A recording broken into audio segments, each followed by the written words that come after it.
ఇంకా అనేక విషయాలు. ఈ యొక్క భారత్ న్యాయయాత్ర రాహుల్ గాంధీ గారు దేశ ప్రజలందరినీ సంఘటితం చేసే యొక్క కార్యాచరణ, ప్రజలకు అందుబాటులో లేని బీజేపీ ప్రభుత్వము కేంద్రంలో ఉన్నది. ప్రజలకు అందుబాటులో లేని బీజేపీ ప్రభుత్వం ఢిల్లీలో ఉన్నది. న్యాయ పరిపాలన దేశంలో బీజేపీ పరిపాలన అందిస్తలేదు. న్యాయ పరిపాలనలో బీజేపీ పరిపాలిస్తలేదు కాబట్టి ఈరోజు రాహుల్ గాంధీ గారు మొదటి విడతలో భారత్ జోడో యాత్ర, రెండో విడతలో భారత్ న్యాయ యాత్ర. డైరెక్ట్ గా రాహుల్ గాంధీ గారు ప్రజల మధ్యలోకి వెళ్ళిపోతున్నారు.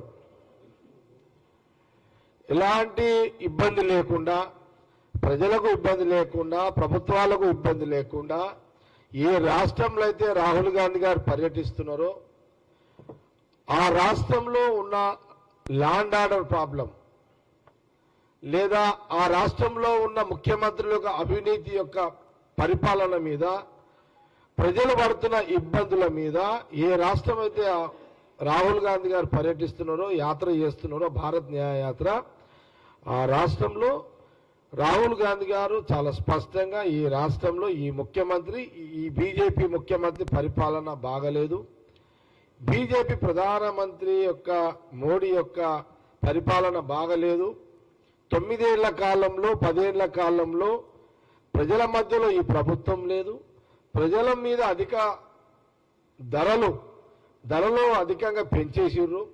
చాలా సందర్భాల్లో మనం చెప్పడం కూడా జరిగింది. డీజిల్ ధరలు పెరిగినాయి, పెట్రోల్ ధరలు పెరిగినాయి, గ్యాస్ ధరలు పెరిగినాయి, మౌలిక వసతుల మీద ధరలు పెరిగినాయి, మనం తినే తిండి మీద కూడా ధరలు పెరిగినాయి. ధరలకు ఒక హద్దు లేకుండా ధరలు చేస్తున్నారు. ప్రధానమంత్రి అలాంటి ఒక మంచి ప్రజలకు అందుబాటులో ఉండే పరిపాలన అందిస్తలేడు అనే ఒక ఉద్దేశంతోనే రాహుల్ గాంధీ గారు ప్రజల మధ్యలో పర్యటన చేస్తున్నారు, ప్రజల మధ్యలో ఉంటున్నారు, ప్రజలను డైరెక్ట్గా కలుస్తున్నాడు. ఏ రాష్ట్రంలో పోయినా, ఆ రాష్ట్రంలో ఏ జిల్లాలో పోయినా అందులో అన్ని కులాలు అన్ని మతాలకు సంబంధించిన ప్రజలందరూ కూడా కలుస్తున్నాడు. చిన్నపిల్లలను, మహిళలను, వృద్ధులను అందరిని కూడా కలుస్తున్నాడు. దాని ఉద్దేశం ఏంది? మనమందరము సంఘటితంగా ఉండాలి, ఐక్యంగా ఉండాలి. మనము వాళ్ళకున్న ఇబ్బందులు తెలుసుకుంటున్నాడు. పోయి రాహుల్ గాంధీ గారు ఏం చేస్తున్నారంటే, వారు రాహుల్ గాంధీ గారి దృష్టిలో లేని ప్రజా సమస్యలు తెలుసుకునే ప్రయత్నంలోనే ఈ జోడో యాత్ర, ఈ ప్రజా న్యాయ యాత్ర, ఇవన్నీ ఏంది? అన్ని తెలుసుకోవడానికి రాహుల్ గాంధీ గారు ప్రజల మధ్యలోకి వెళ్తున్నారు. ఇప్పుడు మణిపూర్ ఉంది, మణిపూర్ ల్యాండ్ ఆర్డర్ ప్రాబ్లం కొన్ని నెలలకి మధ్యలో మనం చూస్తున్నాం. దాడులు, అక్కడ పోలీస్ ఫైరింగ్లు జరుగుతున్నాయి.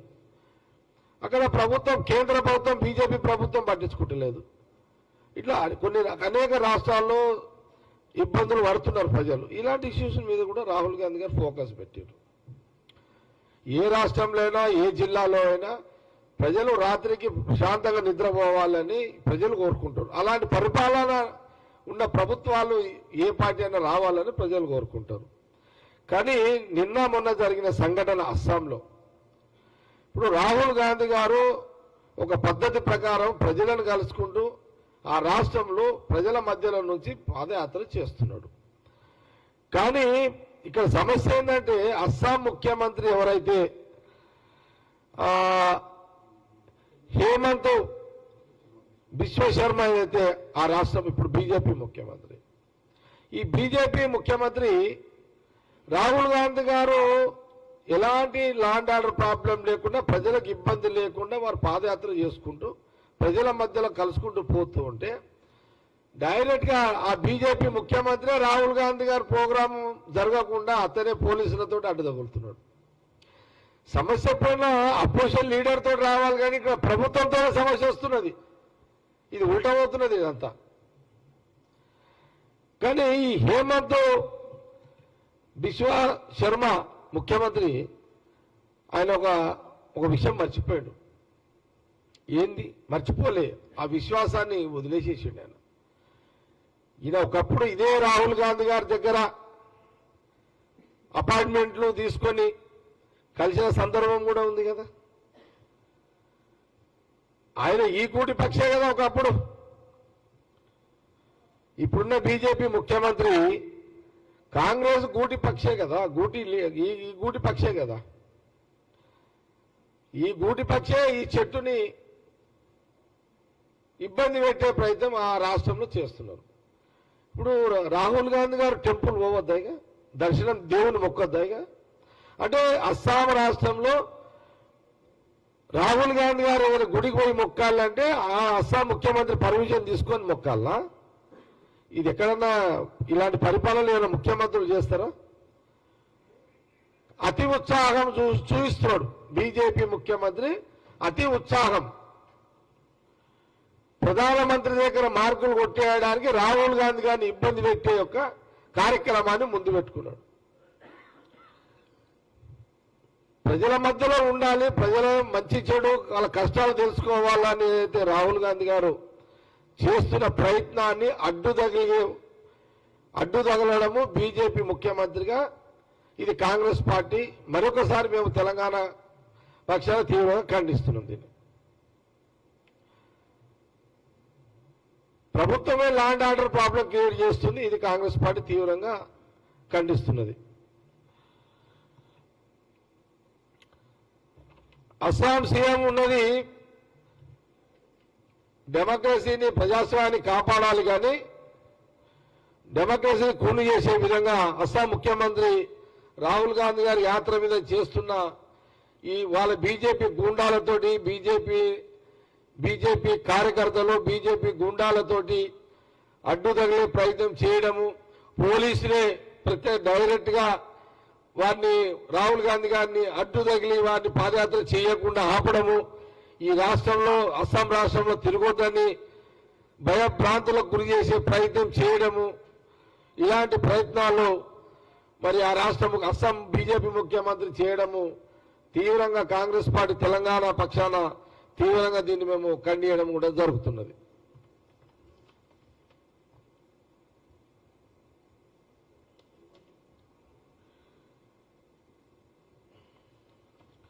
ఒక మాట బీజేపీ నాయకులు కూడా ఆలోచన చేసుకోవాలి.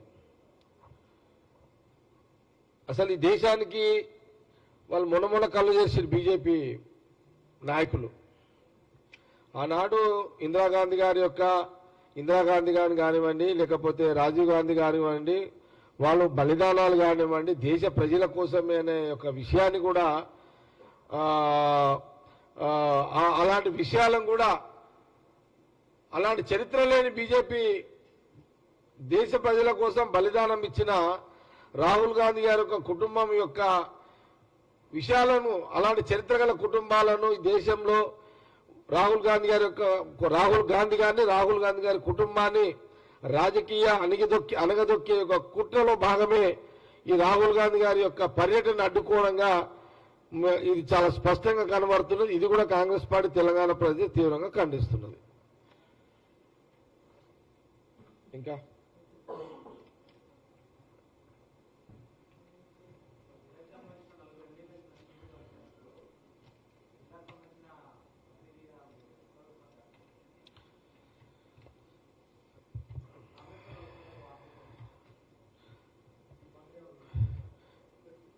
మీరు అడిగిన ప్రశ్న నా పరిధిలో లేనిది. మీరు ఏం ప్రశ్న అడిగిరంటే టిఆర్ఎస్ ఎమ్మెల్యేలు ఈరోజు మా రాష్ట్ర ముఖ్యమంత్రి రేవంత్ రెడ్డి గారిని కలిసిర్రు. అది నిన్న కలిసిర్రు, ఈరోజు నిన్న మీడియాలో వచ్చింది, ఈరోజు మీడియాలో వచ్చింది. దాని మీద వాళ్ళు కాంగ్రెస్ లో కలుస్తున్నారా అని మీరు ఒక డౌట్ వ్యక్తపరిచారు. వాళ్ళు ఎందుకు కలిసిరో తెలియదు, కానీ గతంలో 9 ఏళ్ల కాలంలో ఈ రాష్ట్ర ముఖ్యమంత్రి గారిని అపోజిషన్ పార్టీ ఎమ్మెల్యేలు కలవాలంటే దిక్కు దివాలా లేకుండే అసలు. కానీ కాంగ్రెస్ పార్టీ అధికారంలో వచ్చిన 2 నెలల్లోనే అపోజిషన్ పార్టీ ఎమ్మెల్యేలు కలవచ్చు అనే ఒక సాంప్రదాయాన్ని, గత సాంప్రదాయాన్ని ఈ రాష్ట్ర ముఖ్యమంత్రి రేవంత్ రెడ్డి గారు చాలా చక్కగా చూపించాడు. 9 ఏళ్ల పాలనలో కేసీఆర్ పరిపాలన, అపోజిషన్ పార్టీ ఎమ్మెల్యేలు, ఎనీ పార్టీ, ఏ పార్టీ, ప్రధాన ప్రతిపక్ష పార్టీ కాంగ్రెసే కదా. కానీ ఆ ప్రభుత్వం 9 ఏళ్ల పాలనకు 2 ఏళ్ల కాంగ్రెస్ పార్టీ పరిపాలన, ఈ రాష్ట్ర ముఖ్యమంత్రి గారిని ఎవరైనా అపోజిషన్ పార్టీ వాళ్ళు కూడా కలవచ్చు అనే దానికి ఇది మంచి సంకేతం, ఇది మంచి పరిణామం ఇది. కాబట్టి ఇంకా మీకేమైనా డౌట్లు ఉంటే నా పరిధిలోని అవన్నీ.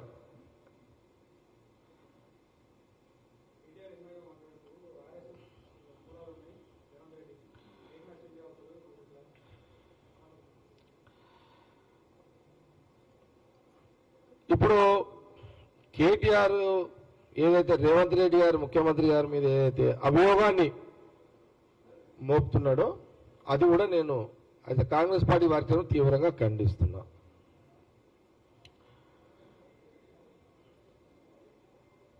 మీ 9 ఏళ్ల పరిపాలనలో తప్పులు కప్పిపుచ్చుకోవడానికి, మీ 9 ఏళ్ల పరిపాలనలో మీ అక్రమాలను కప్పిపుచ్చుకోవడానికి, మీ 9 ఏళ్ల కాలంలో మీ ప్రజల మధ్యలో లేని అధికారాన్ని కప్పిపుచ్చుకోవడానికి, ప్రజల మధ్యలో అందుబాటులో లేని మీ యొక్క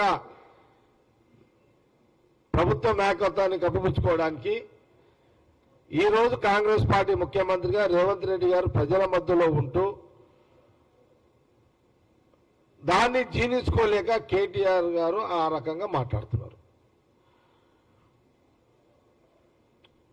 గతానికి గురించి కేటీఆర్ మాట్లాడితే తప్పకుండా వాళ్ళ గతాన్ని గురించి కూడా మాట్లాడాల్సి వస్తుంది. ఇది ఇప్పుడు రాజకీయానికి సంబంధం. ఇప్పుడు మీ 4 ముఖ్యమంత్రులు వచ్చి, మీ 4 ఎమ్మెల్యేలు వచ్చి ఇక్కడ కలిసిర్రు.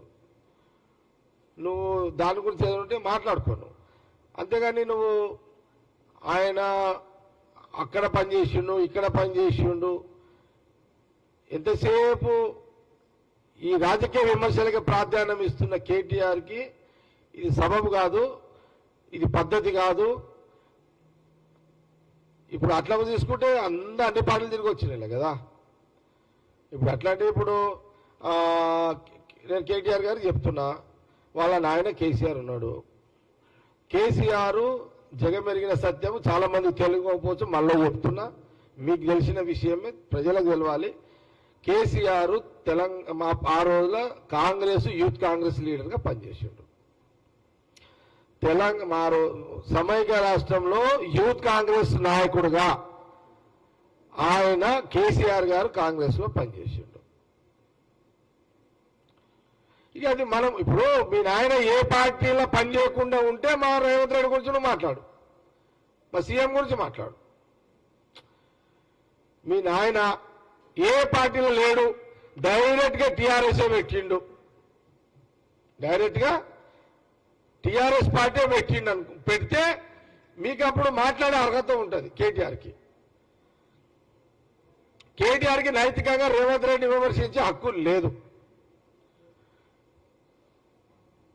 మీరు జంప్ చేసుకుంటూనే వచ్చారు, అన్ని రాజకీయ పార్టీలు తిరిగి వచ్చారు కదా. మీరు ఇంకా రేవంత్ రెడ్డి సీఎం పిసిసి గురించి మీరు మాట్లాడే అర్హత మీకు ఎక్కడుంది?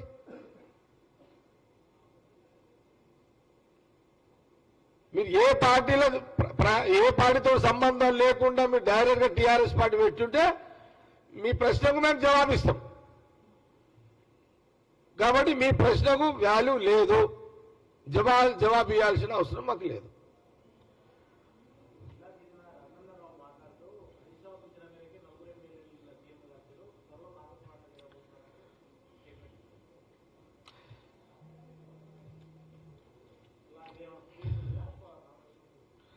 ఒక మాట మళ్ళీ చెప్తున్నా, అపోజిషన్ పార్టీ ఎమ్మెల్యేలు ఏ గవర్నమెంట్ ముఖ్యమంత్రి ఉంటే కలవద్దు అని రూల్ లేదు. గతంలో సమైక్య రాష్ట్రంలో నేను రాజశేఖర రెడ్డి గారు, రోషయ్య గారు,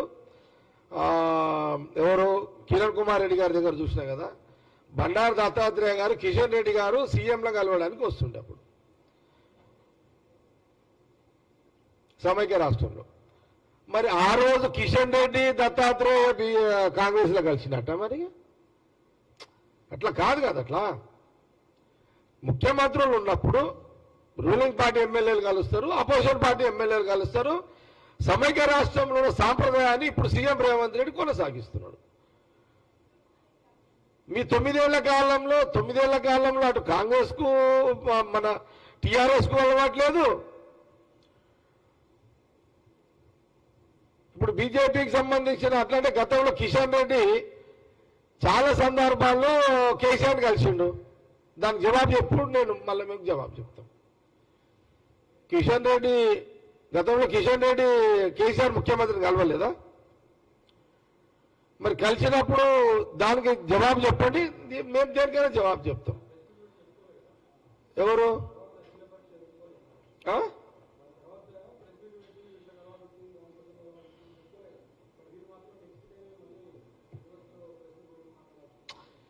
వాళ్ళు భయపడి ఉంటారు. వాళ్ళు పాపం వాళ్ళు నలుగురు ఎమ్మెల్యే కలవాలన్నా ఫేస్బుక్ మీడియాలో చూడగానే బదిలిపోయి ఉంటారు వాళ్ళంతా. పాపం వాళ్ళు. కానీ తప్పేం లేదు, అది కలవడం తప్పు కాదు. మేము మంచి సాంప్రదాయాన్ని ముఖ్యమంత్రి రేవంత్ రెడ్డి గారు స్టార్ట్ చేసిండు కాబట్టి ఏం తప్పేం లేదు. మా జిల్లా వాళ్ళే కదా. మేము వాళ్ళిద్దరు అపోజిషన్ వాళ్ళ గొంతు నొక్కుడు నాలుగో కోసుడు లేదు కదా మా దగ్గర. డెమోక్రసీని ప్రజాస్వామ్యాన్ని మేము మళ్ళీ బతికిస్తున్నాం తెలంగాణలో. వాళ్ళు చంపిన తెలంగాణలో రాష్ట్ర విభజనలో వాళ్ళు చంపిన ప్రజాస్వామ్యాన్ని మళ్ళీ కాంగ్రెస్ పార్టీ అధికారంలోకి వచ్చిన తర్వాత మళ్ళీ మళ్ళా ప్రజాస్వామ్యానికి ప్రాణం పోసినాము, ఊపిరి పోసినాము, మళ్ళా బతికిచ్చినాం మేము.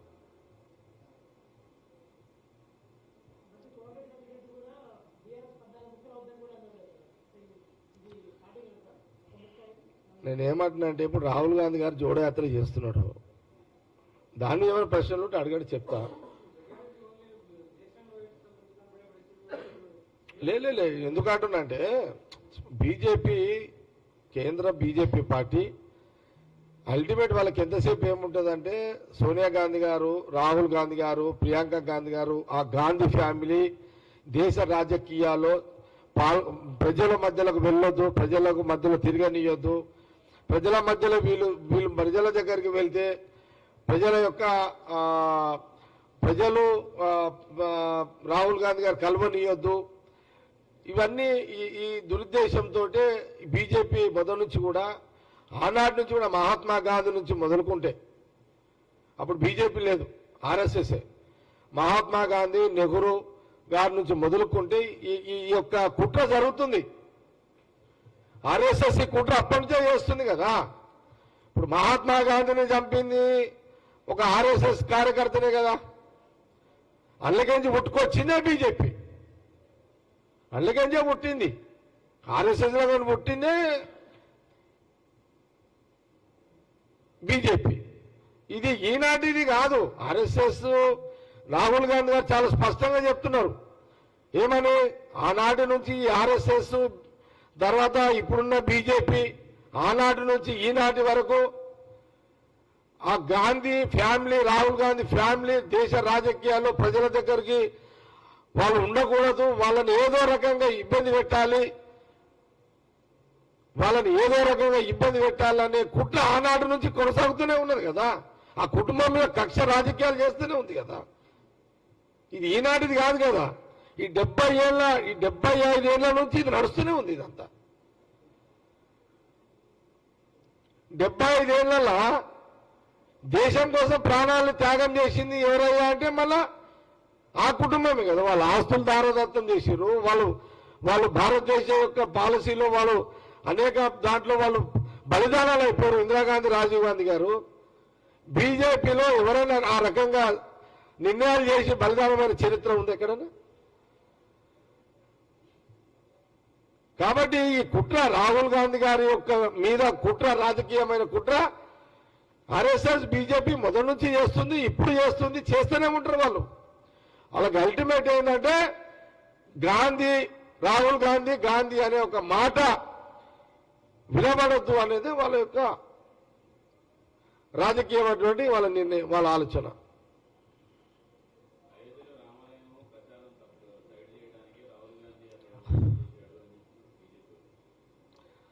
చూడండి, శ్రీరాముడు దేవుడు, సీతమ్మ శ్రీరాముడు దేవుడు, సీతమ్మ తల్లి శ్రీరాముడు దేవుడు, హనుమంతుడు దేవుడు, వీళ్ళందరూ దేవుళ్ళు. దేవుళ్ళని బియ్యపల్లు ఆర్ఎస్ఎస్లో చెప్తే మొక్కాలని వీళ్ళు ఎప్పుడు పుట్టింది? దేవుళ్ళు పుట్టింది ఎప్పుడోనే. దేవుళ్ళు మొన్న పుట్టలేరు కదా. ఏమి ఆర్ఎస్ఎస్ వాళ్ళు బీజేపీ వాళ్ళు దేవుడు పుట్టినాక వీళ్ళు పుట్టిరా? లేదు ఈలగల ముందే వీళ్ళు పుట్టి, దేవుళ్ళ గల ముందు వీళ్ళు పుట్టిరా? కాదు కదా. నేనేమంటున్నా అంటే, ఇప్పుడు రాహుల్ గాంధీ గారు ఇంట్లో మొక్కుతాడు కదా దేవుళ్ళకు, దేవుడిని మొక్కుతాడు కదా. ఇంట్లో దేవుడు ఉంటాడు, రాహుల్ గాంధీకి ఇంట్లో దేవుడు ఉంటాడు, సీతమ్మ తల్లి ఉంటుంది, శ్రీరాముడు ఉంటాడు, దేవుళ్ళు ఉంటారు, దేవుళ్ళకి ఇంట్లో మొక్కుతారు వాళ్ళు.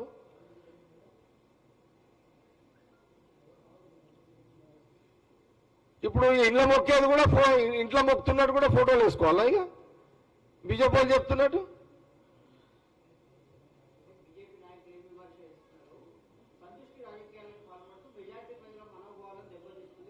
నేనేమంటున్నా అంటే అవి తర్వాత మాట్లాడతా. అది చాలా పెద్ద సబ్జెక్ట్ అది. మళ్ళీ దాంట్లో ఇప్పుడు ఎందుకంటే ఇప్పుడు రాహుల్ గాంధీ గారు ఈ ప్రజా సమస్యలు తెలుసుకోవద్దు, రాహుల్ గాంధీ ప్రజలకు కలవద్దు అని బీజేపీ ఒక కుట్ర చేస్తున్నది. విన్నావా? ఇప్పుడు శ్రీరాముడిది దేవుడు, సీతమ్మ శ్రీరాముడు దేవుడు. విన్నావా? ఇప్పుడు దేవుళ్ళ పేరు మీద రాజకీయం చేసే సంస్కృతి అది బీజేపీ మొదటి నుంచి. వాళ్ళకి ఇంకో దారి లేదు, వాళ్ళ ప్రాబ్లం వాళ్ళకు ఉంది. మన కొద్దిగా పంచాయతీ ఇప్పుడు అది, ఆ తర్వాత చూద్దాం. ఇప్పుడు ప్రజల మధ్యలో రాహుల్ గాంధీ గారు తిరుగుతున్నారు. ప్రజల దగ్గరికి రాహుల్ గాంధీ పోవద్దు అని అంటే అడ్డంకులు వేయాలి. అడ్డంకులు వేసే కార్యక్రమం అస్సాంలో మొదలుపెట్టారు, ఆ ముఖ్యమంత్రి మొదలుపెట్టిండు.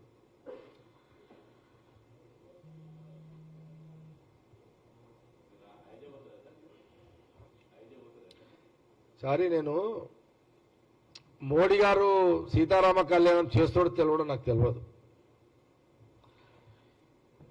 ఈయన బీజేపీలు సీతమ్మ తల్లి శ్రీరామ కళ్యాణం చేస్తాడో లేదో నాకు తెలియదు. చెక్ చేయండి ఒకసారి. నేను చెప్తున్నా కదా, ప్రతి సంవత్సరము మా సంగారెడ్డిలో వైభవంగా సీతారామ కళ్యాణం మేము జరుపుకుంటాం. నేనే కాదు, దేశం అంతా. ఇప్పటిది కాదు, ఇదే మీ బీజేపీ ఉన్న కలిసి సీతారామ కళ్యాణం చేస్తారా? ఏం కథ ఇదంతా? అసలు శ్రీరాముడు బీజేపీ పుట్టినాక పుట్టిండా? ఇది కొత్త, ఇదంతా ఇది నాకు అర్థం కాని పంచాయతీ. సీతారామ కళ్యాణము మీరు ఎప్పుడైనా సీతారామ కళ్యాణము ప్రధానమంత్రి మోడీ ఎప్పుడైనా, ముఖ్యమంత్రి కూడా చూసి ఎప్పుడైనా సీతారామ కళ్యాణము ప్రధానమంత్రి మోడీ గారు చేయంగా చూసిరా ఎవరైనా? ఉందా సాక్ష్యం? ఏడన్నా కళ్యాణం పాల్గొన్నట్టుంది ఏడన్నా? ఇలా బీజేపీ వాళ్ళు మాట్లాడుతున్నారు, కిషన్ రెడ్డి మాట్లాడతాడు, లేకపోతే బండి సంజయ్ మాట్లాడతాడు, లేకపోతే వాళ్ళ నాయకులు మాట్లాడతారు. ఎక్కడైనా సరే వాళ్ళ ఊర్లో సీతారామ కళ్యాణం చేస్తున్నాం అనేది ఎక్కడైనా చెప్పగలుగుతారా? నేను ప్రతి సంవత్సరము నేను దాదాపు ఒక 40-45 అంటే సీతారామ కళ్యాణం నేను వచ్చినాక స్టార్ట్ చేసింది కాదు. నేను పుట్టిన కాంచి సీతారామ కళ్యాణం సంగారెడ్డిలో వైభవంగా జరుపుకుంటాం మేము. దేశ ప్రజలు అన్ని లీడర్లు జరుపుకుంటారు. అది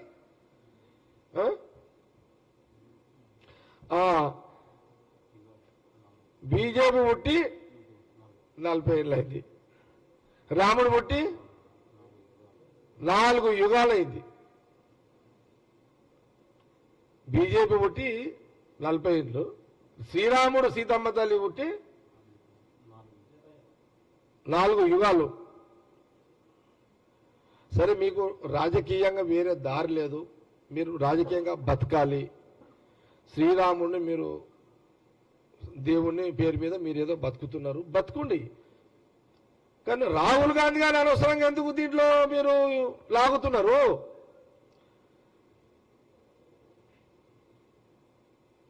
శ్రీరాముడిని దేవుని రోజు రాహుల్ గాంధీ ఇంట్లో మొక్కుతారు అంటే అది కూడా రుజువు చేయాలా? ఇక అది కూడా ప్రూఫ్ కావాలా?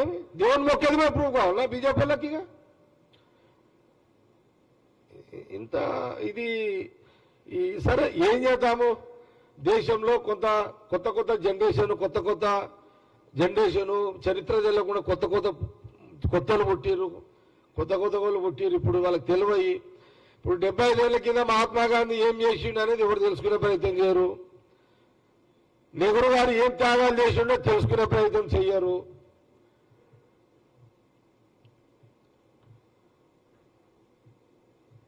ఇప్పుడు ఇక విచిత్రం ఏంటంటే పాపము ఆ ఫ్యామిలీ ఎంటైర్ ఆనాడు ఇందిరాగాంధీ నుంచి మొదలుకుంటే వాళ్ళు అన్ని త్యాగాలు చేసినా కూడా వాళ్ళ త్యాగాలను మరిపించే విధంగా బీజేపీ కుట్ర చేస్తుంది. ఇందిరాగాంధీ, రాజీవ్ గాంధీ లేదా సోనియా గాంధీ, రాహుల్ గాంధీ గారు వాళ్ళు చేసిన ఏదైతే ప్రజా డెవలప్మెంట్ ఉందో అది కనుమరుగైపోవాలి, వాళ్ళది కలబడద్దు, వాళ్ళ నిశాని ఉండొద్దు, దేశ ప్రజల్లో కాంగ్రెస్ నిశాని ఉండొద్దు అనేది బీజేపీ ఇది ఒక రాజకీయ కుట్ర చేస్తుంది. ఇది ప్రజలు గమనించాలి.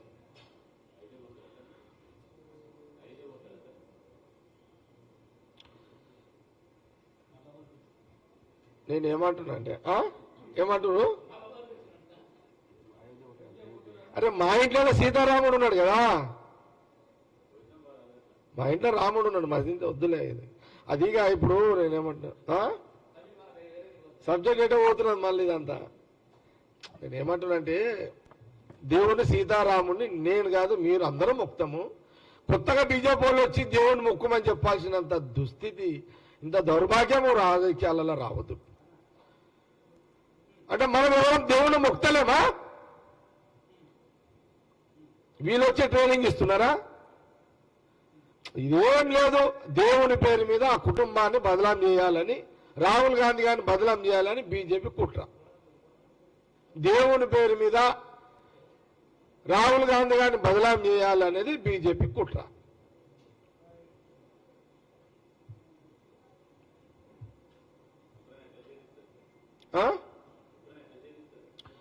నేనేమంటున్నా అంటే ఇది కొంత డైవర్షన్ అయిపోతుంది. ఇది మీరు ప్రశ్నలు బాగానే ఉన్నాయి అడగడానికి, కానీ ఇది ఎట్లుంటుంది అంటే దీని తోక దిక్కుంటుంది, మూతో దిక్కుంటుంది, రెక్కలో దిక్కుంటే దీని గురించి మాట్లాడితే కొంత ఎటో పోతుంది. అంతా దీని సబ్జెక్ట్లో పోతుంది. ఎందుకంటే అల్టిమేట్ బీజేపీ కూడా ఈ భారత్ న్యాయయాత్ర డైవర్షన్ కావడానికే ఇలాంటి నిందలు వేస్తున్నారు అనే దాంట్లో మనం చాలా స్పష్టంగా చెప్తున్నాం కదా.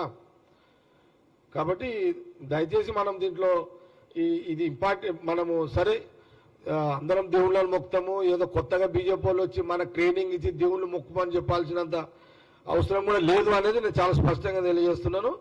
పొద్దున్న లేవగానే అందరం దేవుళ్ళని మొక్కుతాం. కొత్తగా వచ్చి మొన్నటిదాకా ఏదో బతుకమ్మలు ఆడరు, బతుకమ్మలు అన్నాడు ఆమె కవిత, నేనే బతుకమ్మలు ఆడుతా అన్నాడు, ఆమె సినిమా చూపెట్టింది. ఇప్పుడు కొత్త సినిమా ప్రధానమంత్రి చూపెడుతున్నాడు. అంతే ఏముందాడు? తెలంగాణ బతుకమ్మల ఆట ఎట్లయితే అసలు బతుకమ్మలు లేవు, బతుకమ్మలు అనే ఆమె కొత్త కథ నడిపించింది.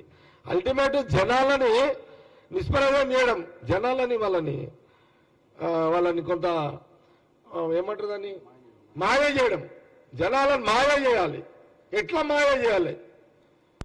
రాహుల్ గాంధీ ఫ్యామిలీని ఎట్లా బదనాం చేయాలి, రాహుల్ గాంధీ గారిని ఎట్లా బ్లేమ్ చేయాలి, ఆయనని ఇబ్బంది ఎట్లా పెట్టాలి, రాహుల్ గాంధీ గారిని ఎట్లా ఇబ్బంది పెట్టాలి, రాహుల్ గాంధీ ప్రజలను కలవద్దు. ఎంతసేపు బీజేపీ ఏజెండా అదే ఉంటుంది. బీజేపీ ప్రభుత్వం ఇంకా కొన్ని రోజులే. దేశ ప్రజలు ఖచ్చితంగా మళ్ళా భవిష్యత్తులో రాహుల్ గాంధీ గారి నాయకత్వాన్ని వారికి పట్టం కడతారు.